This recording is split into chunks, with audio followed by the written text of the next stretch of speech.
سڵاوتان بێت لە شارپرێسەوە هەواڵی ڕۆژتان پێشکەشەکەم سەرەتاش گرنگترین ناونیشانەکان. دوای 5 ساڵ لە ئەنجامدانی ڕێفراندۆم مەسعود بارزانی دوو پەیامی بڵاو کردەوە. پارتی وێکێتی بە هاوپەیمانێتێکی نوێوە دەچنە بەغدا. بەهۆی نەمانی پارە لە بانکەکاندا لە مەودووە ڕاستەوخۆ لە بەردەم ماڵاندا پارە لە هاوڵاتیان وەردەگیرێت.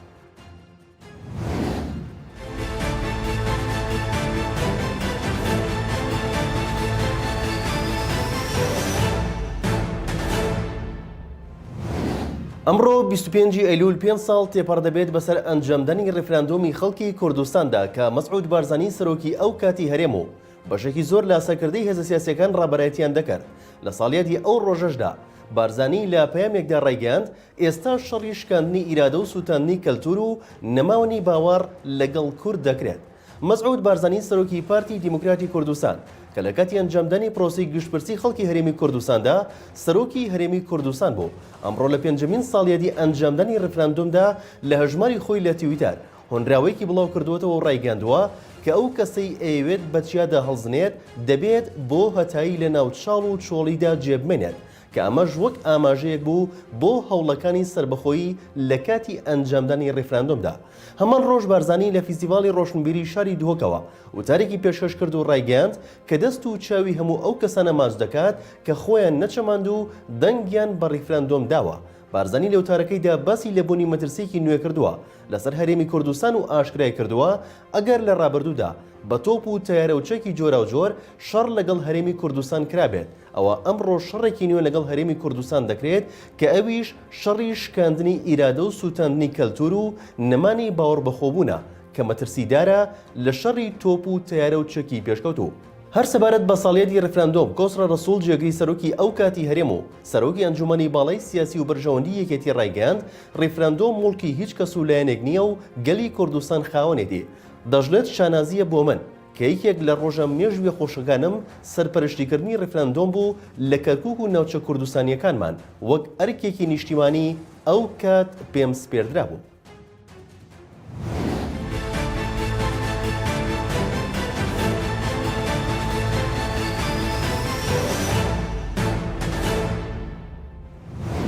پارتی دیموکراتی کوردستان و یەکێتی نیشتیمانی کوردستان بە هاوپەیمانێکی نوێ دەچنە بەغدا بۆ گفتوگۆکردن لەبارەی پێکێنانی حکوومەتی نوێی عێراق.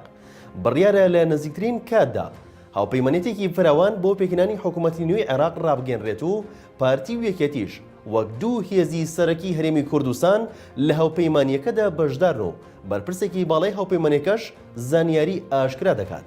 بەپێی ئەو زانیاریانەی محەممەد مەهدی بەیاتی سەرکردەی چوارچەوەی هەماهەنگی بە میدیاکانی نزیک لە پارتی ڕاگەاندووە بڕیار وایە لە چەند کاتژمێری داهاتوودا هاوپەیمانێکی نوێ بۆ پێکێنانی حکوومەتی داهاتووی عێراق ڕابگەنرێت کە پێک دێت لە هێزەکانی چوارچەوەی هەماهەنگی و پارتی و یەکێتی کە تا ئێستا 183 کورسی پەرلەمانیان مسۆگەر کردووە بۆ کۆبوونەوەی پەرلەمان.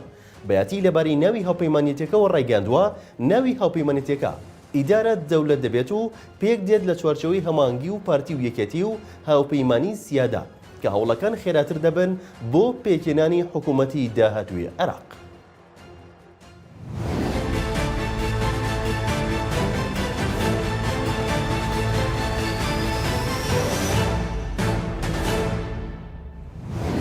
لە دوێنێەوە سوپای پاسدارانی ئێران لە ڕێگەی تۆپخانەکانیەوە چەند شوێنێکی سنووری برادۆست تۆپباران دەکات و زیانی مادیشی بە هاوڵاتیان گەیاندووە. سوپای پاسدارانی ئێران لە ڕێگەی تۆپخانەکانیەوە لە دیوی ڕۆژهەڵاتی کوردستانەوە دۆرە مەیدان و چەند شوێنێکی دیکەی لە سنووری برادۆست تۆپباران کردووە. پەیامنێری شارپرێز لە سنووری برادۆستەوە ئەوەی ئاشکرا کرد کەمێک پێش ئێستا تۆپخانەکانی کۆماری ئیسلامی ئێران هەر یەک لە بنپەرێز و دەرهۆڵ و نەوڕووباران لەگەڵ چەند شوێنێکی دیکە تۆپباران دەکات. زیانی مادی بە هاوڵاتیان و کۆچەریەکان گەیاندووە. هاوکات لە دوانیوەڕۆی ئەمڕۆ تاوەکو ئێستاش تۆپباران بە چڕی بەردەوامە و ترس و دڵڕاوکی بۆ هاوڵاتیان دروست کردووە و فڕۆکەی چاودێری درۆنیش بەسەر ئاسمانی ناوچەکە دەسوڕێتەوە.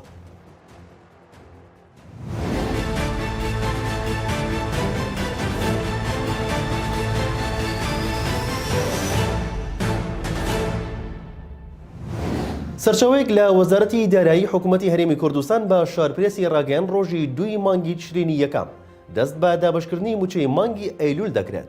سەرچاوەکەی وەزارەتی دارایی ئاشکرای کردووە کە لە ئێستادا بڕیپارەی پێویست بۆ دابشکردنی موچەی مانگی ئەیلول لەبەردەستدایە و لە دوی مانگی داهاتووە دەست بە دابشکردنی موچە دەکرێت.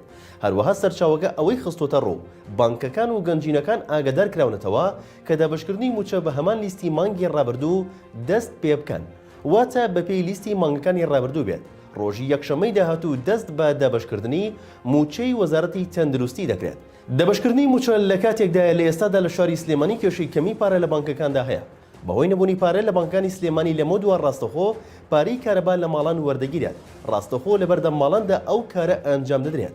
بەڕێوەبەرێتی کارەبای سلێمانیش دەڵێت ئەم پرۆسەیە بۆ چارەسەری کێشەی خزمەتگوزاریە بەردەوامەکانی پارێزگای سلێمانیە. لە شاپرێسەوە هەواڵی ڕۆژتان پێشکەشکرا شاد و بەختەوەربن.